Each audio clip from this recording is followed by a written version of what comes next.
Il est fascinant d'observer comment la maison du rire peut se transformer en un sanctuaire de silence absolu.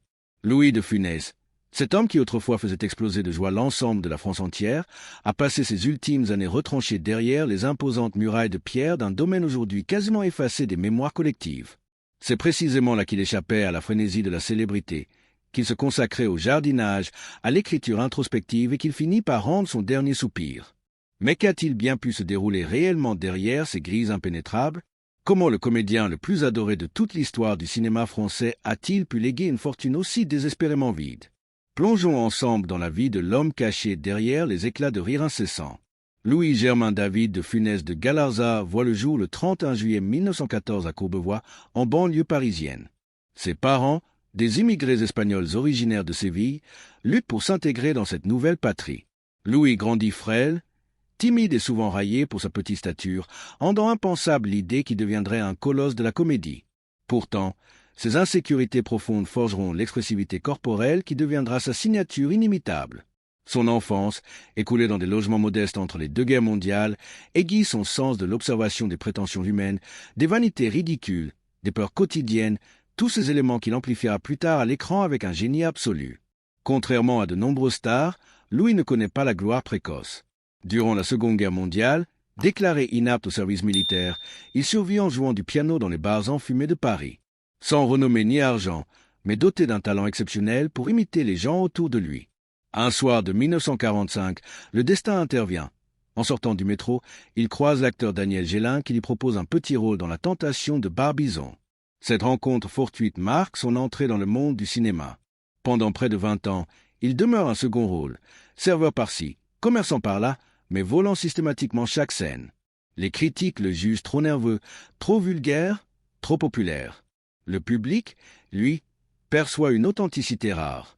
Au début des années 1960, la France est prête pour lui. En 1963, il obtient enfin la tête d'affiche dans Pouic Pouic.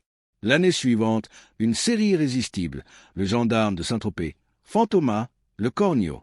En seulement 6 mois de 1964, il tourne 3 énormes succès. Un exploit que même Belmondo ou Delon n'ont jamais égalé. Ce qui rend de Funès unique, c'est qu'il n'essaie jamais d'être un héros. Il incarne le petit patron, le père névrosé, le fonctionnaire mesquin que nous détestons mais qui nous ressemble. Ces personnages lâches, jaloux, obsédés par le contrôle, sont toujours sauvés par une étincelle d'humanité. Le biographe Bertrand Dical a surnommé le Polichinelle de la France moderne, un homme de contradiction, à moitié tyran, à moitié enfant. Il n'est pas né star et n'a jamais couru après la célébrité.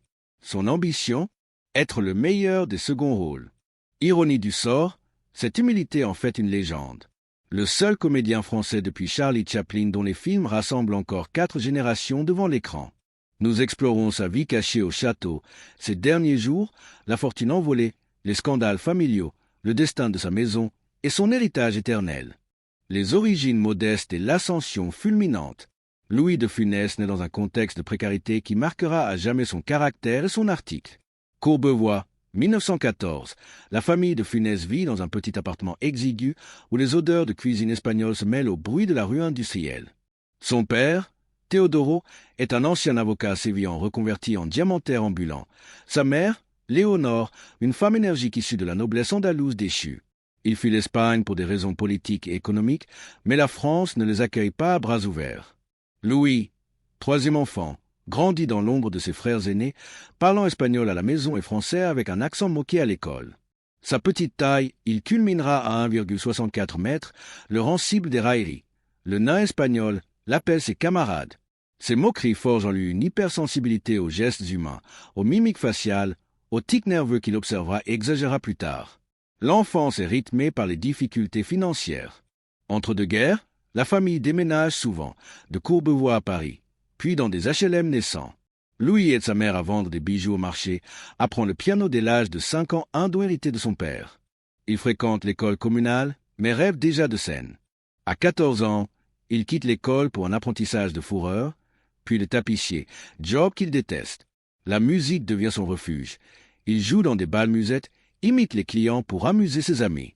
Cette capacité d'imitation naît de l'observation aiguë. Dans les cafés parisiens, il capte les vanités des bourgeois, les peurs des ouvriers, les prétentions des artistes ratés. La guerre éclate en 1939. Déclaré inapte, problème cardiaque précoce, Louis évite le front. Paris occupé, il survit en pianotant dans des cabarets comme le Bœuf sur le Toit ou le Caveau de la Huchette. Les nuits enfumées, les officiers allemands ivres, les résistants discrets, tout nourrit son répertoire comique.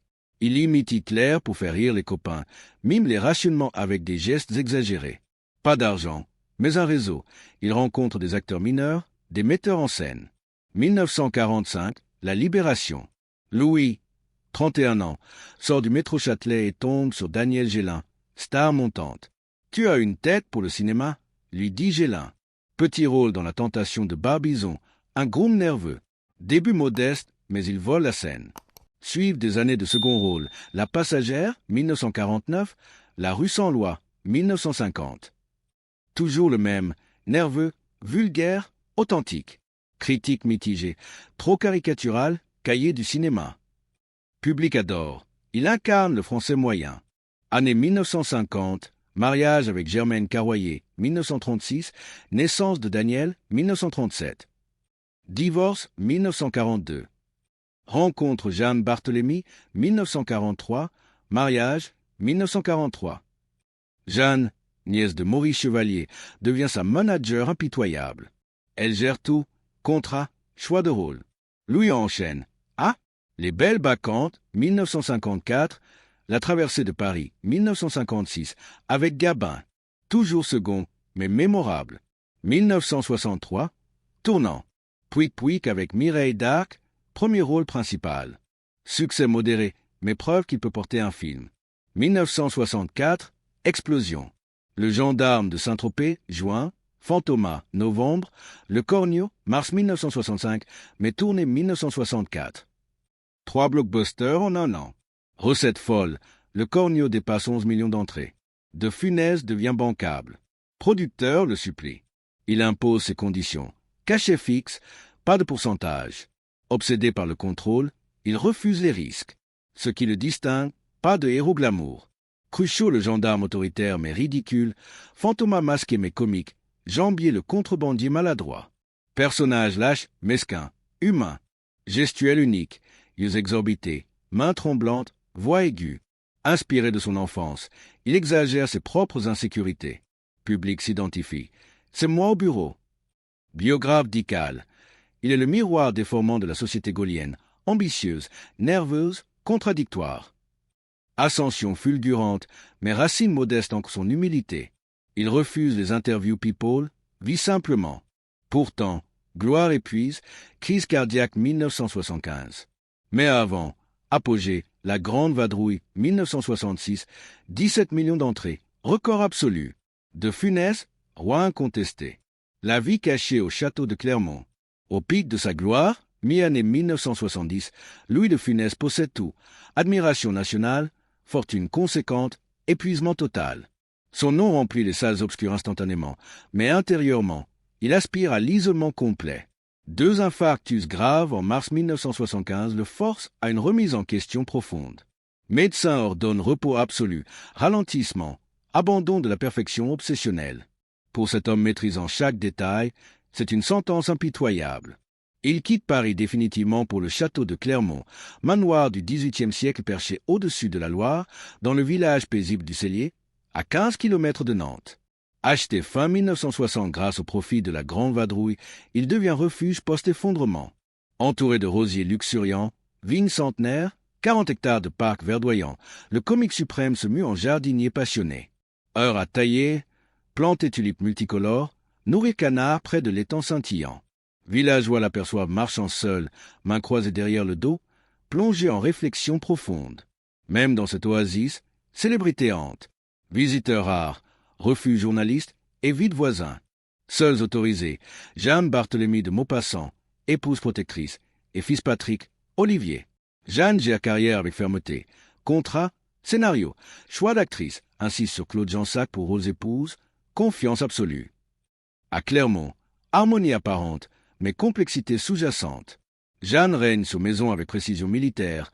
Louis s'évade en travail, religion, refus secret. Année 1960, rencontre Macha Béranger lors d'émissions radio parisiennes. Animatrice sensible, charmante, voix nocturne sur solitude, amour. Lien passionné, discret. Lou Suite Hôtel Intercontinental pour rendez-vous. 10 ans de liaison cachée, connue de proches seulement. Jeanne découvre, choisit silence. À Clermont, paie les culpabilités.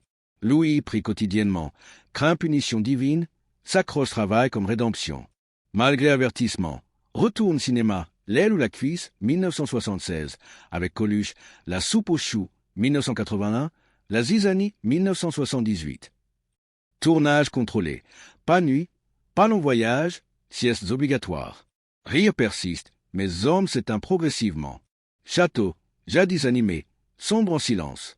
Vie quotidienne, matin jardinage, après-midi écriture, mémoires inachevées, soir prière. Collectionne objets religieux, lit Bible. Relations famille tendue mais aimante. Patrick médecin décrit père autoritaire mais attentionné. Olivier, apparu dans 6 films, fut ombre en devenant pilote. Jeanne, pilier, protège mais étouffe.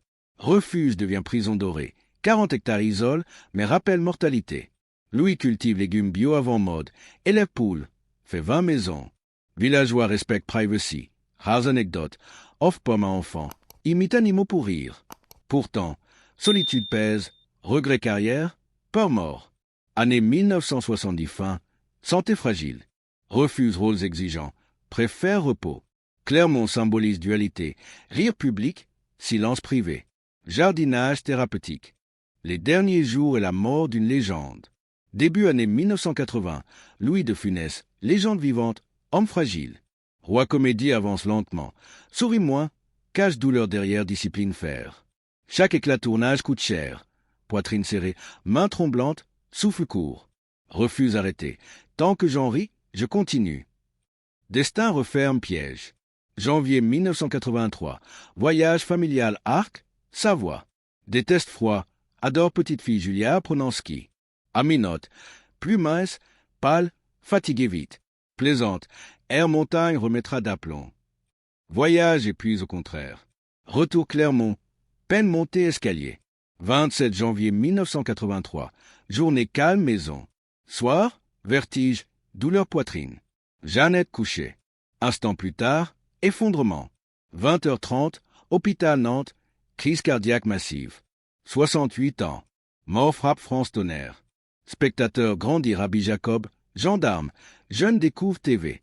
Gouvernement propose hommage national. Jeanne refuse. Simplicité, discrétion, silence. Funérailles, église Cellier, pré-loi aimé. Quelques amis, Michel Galabru, Colette Brosset, Christian Fechner, villageois connu Marchebois. Pas caméra, discours, murmure prière, cloche. Enterré cimetière Cellier, surplombant vallée. Tombe, non, date, humilité voulue. Fils aîné Daniel, premier mariage Germaine Carroyer, apprend radio. Éloigné décennie, non invité obsèques, non mentionné testament. Rien laissé, pas mot, pièce, adieu. Survécu, fait vie. France pleure homme, époque. Réunion écho s'éteignant, couloir, château vide. Dernier mois, tournage Le Gendarme et les Gendarmettes, 1982. Énergie diminuée, mais enthousiasme intact. Répète scène miroir, perfectionne geste. Équipe protège, pause fréquente. Refuse doublure. Santé, antécédent cardiaque depuis 1975. Médecins avertissent, ignore. Vie réglée, repas équilibré, sieste, jardinage modéré. Pourtant, stress accumulé. Soucis famille, regret secret. Voyage à Arc, censé revigorer, accélère fin. Froid aggrave, fatigue cumulée. Retour, symptômes ignorés. Soir fatal, dîner léger, discussion calme. Soudain malaise. Jeanne appelle secours, trop tard. Impact national, journaux une, TV hommage. Fan dépose fleurs château. Silence Jeanne contraste tumulte public. Enterrement discret reflète personnalité, détesté pompe. Cimetière vue Loire paisible, comme jardins aimés. Tombe visité fan aujourd'hui. Mort Marc Fin-Air, dernier grand comique burlesque français. Successeur, Coluche, Depardieu, différent. Héritage, films intemporels. Daniel, relations complexes. Visite secrète enfance, cadeau de jazz, dessin. Mais effacé image publique. Amertume post-mortem. Famille officielle, Patrick, Olivier présent. Chagrin contenu. Jeanne gère deuil, refuse interview. Dernier jour incarne contradiction, vitalité comique, fragilité physique. Légende s'éteint doucement, laissant vide immense. L'influence culturelle inattendue de Funès dans la société française post-1983. Au-delà des écrans et des rires immédiats, Louis de Funès a imprégné la culture française d'une manière bien plus profonde que ne le suggèrent les simples rediffusions télévisées. Dès 1983, sa disparition crée un vide comique que personne ne comble réellement, mais son style nerveux, ses tics gestuels et ses personnages autoritaires deviennent des références incontournables dans le langage populaire. Les expressions comme « faire du de Funès » ou « avoir les yeux qui sortent des orbites » entrent dans le vocabulaire quotidien des années 1980 à 1990. Les imitateurs de plateau TV, de Guy Montagnier à Laurent Gérard, s'inspirent directement de ces mimiques. La mâchoire crispée, les mains qui s'agitent comme des hélices, la voix qui monte en stridence. Même les humoristes modernes, tels que Gad Elmaleh ou Florence Foresti, reconnaissent dans des interviews avoir étudié ces films pour comprendre le timing comique parfait. Dans les années 1990, la nostalgie s'installe. TF, un programme des Soirées de Funès, chaque Noël, attirant jusqu'à 12 millions de téléspectateurs pour la Grande Vadrouille. Les chaînes publiques suivent.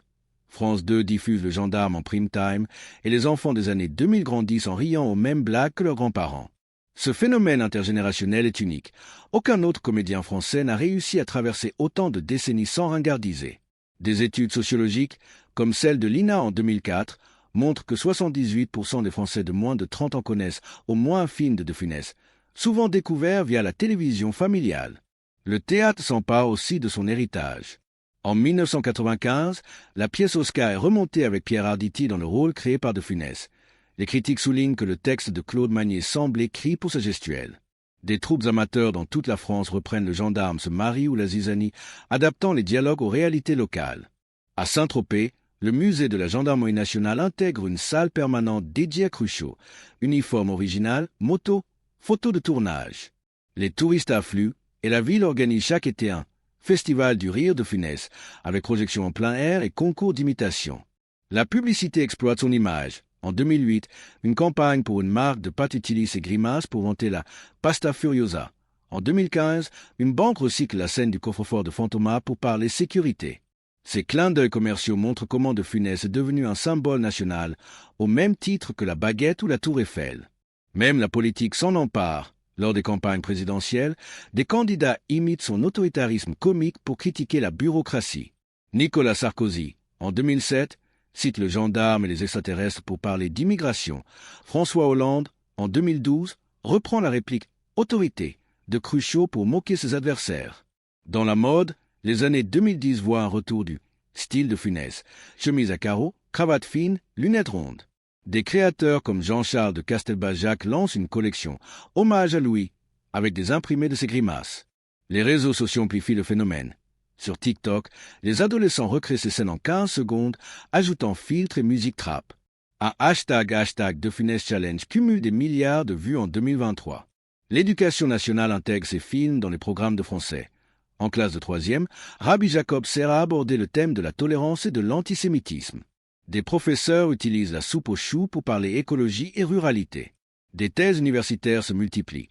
Une à la Sorbonne en 2018 analyse le corps comique de Funès comme miroir de la société gaulienne. Enfin, l'influence dépasse les frontières. En Allemagne, La Grande Vadrouille reste le film français le plus vu de l'histoire. En Espagne, ses origines andalouses font de lui un héros local. Des festivals à Séville projettent le Cornio en VO sous-titré. Au Japon, des fan clubs organisent des marathons de Funès, fascinés par son énergie mangaesque. Ainsi, 40 ans après sa mort, de Funès n'est pas seulement un acteur. Il est un phénomène culturel vivant, un langage commun, un repère identitaire. Son rire nerveux continue de structurer l'imaginaire collectif français, prouvant que l'humour, quand il est authentique, transcende le temps et les générations. La fortune envolée, la vérité sur sa richesse. Mythe, star rire million meurt riche. Réalité Louis de Funès, malgré 50 plus films, 100 plus millions d'entrées, zéro héritage financier 1983. Énigme, comédien rentable France laisse rien famille. Vérité, gestion carrière paranoïaque. Confiance nulle, producteur, studio, avocat. Pauvreté, jeunesse obsède contrôle, liquide. Biographe dical, extrême prudence. Connu misère, veut payer correctement, Checker. Contrairement père, exige paiement direct, pas droit pourcentage recettes futures. Sécurité immédiate, mais zéro revenu ultérieur. Film diffusé TV génère millions Gaumont, 5 cents qu'à euro en Figaro, rien héritier. Famille reçoit cachet perçu vivant. Pas pauvre, bien tangible. Château Clermont acheté 1960, profit Grande Vadrouille, 40 hectares vignes, Bois-Jardin Loire. Refuge, prison. Post-mortem, Jeanne est répartie, entretien impossible. 1986, vent association handicapée. Aujourd'hui résidence artiste, parc querelle foncière. Histoire financière miroir personnage. Brillant, chaotique, mouvement, vaincu contradiction. Donne tout art, ignore commerce. Choix cachet, protège pauvreté, prive longévité. Années 1960 à 70, cachets énormes, millions francs film, dépenses immédiates, château, voiture, dons église. Pas investissement, méfiance banque. Argent liquide maison, dépensé généreusement famille, amis.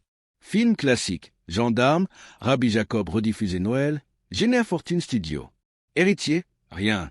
Jeanne Post 1983, gère domaine, vend pour impôt entretien. Fils Patrick, Olivier, carrières indépendantes, médecin, pilote, pas dépendant. Comparaison, Belmondo, Delon négocie pourcentage, fortune post-carrière. De Funès, humilité financière. Ironie, fortune appartient tout le monde via rire partagé.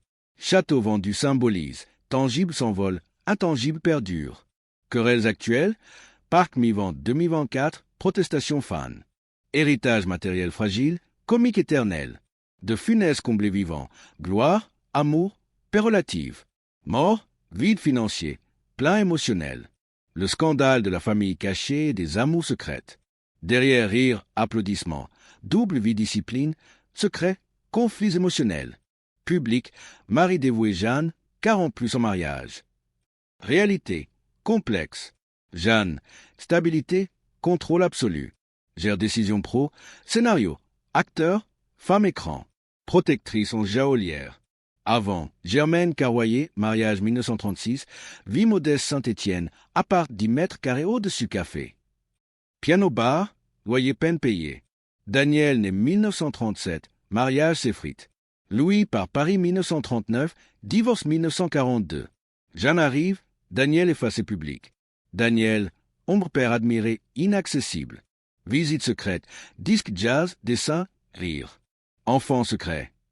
Mort 1983, apprend radio, non invité, rien testament. Survécu.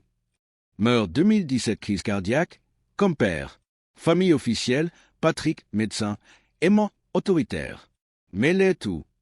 Olivier, 6 films, pilote, fut héritage. Difficile, obsessionnel, humain. Appris dignité, fait bien travail, boomerang revient. Macha Béranger, relation 1960 plus, décennie plus. Rencontre radio, émission solitude, amour. Chaleur pour angoisser Louis. Suite hôtel, Paris. Jeanne découvre, sur plateau. Macha retire élégance, meurt 2009 silencieuse. Vie privée, silence secret, culpabilité, amours inavoués. Catholicisme tourmente liaison. Contradiction. Contrôle pro-famille, lâcher prise émotionnelle impossible. Daniel Amertume, interview post-mortem révèle douleur. Pourtant, pardon implicite, fait rire, c'est cadeau. Jeanne, pilier, mais étouffante. Choix Jean-Sac, confiance, contrôle. Secret révèle humain derrière masque, vulnérable, passionné, repentant. Héritage familial divisé, officionnier, officiel distant, secret respecté. La maison du rire s'est tue, mais l'écho persiste éternellement. Louis de Funès, du gamin timide de Courbevoie au géant comique retranché à Clermont, incarne les contradictions humaines qu'il exagérait si brillamment. Fortune envolée, secrets familiaux, châteaux disputés, tout s'efface devant le rire partagé qui unit générations. Matériel perdu, joie immortelle. Qu'en pensez-vous? Préférait-il l'or ou les sourires? Dites-le en commentaire. Likez, partagez, abonnez-vous pour plus d'histoires légendes cinéma. Derrière chaque grimace, une vie fascinante.